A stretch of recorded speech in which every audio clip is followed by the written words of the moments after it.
जे तंग होवें साड़ी जात कोलूं ते साफ डेसा तेरी जान छुटे।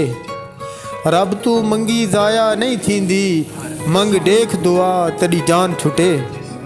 तैकू प्यार किता तेरे मुजरिम हाँ, दे सख्त सज़ा तेरी जान छुटे। इवें मार ना शाकिर किश्तां विच, यक मुश्त मुका तेरी जान छुटे। सकू रोंदा देख के हाल न घिन, ना दर्द मंडा सकू रोवन दे। साजे उजड़े हाल ते तरस न कर, ना चुप करवा सकू रोवन दे। अपे रो रो के चुप कर वैसू, ना वक़्त में जा सकू रोवन दे। साडी सेहत शाकिर रोना है, तू ईद मना सकू रोवन दे।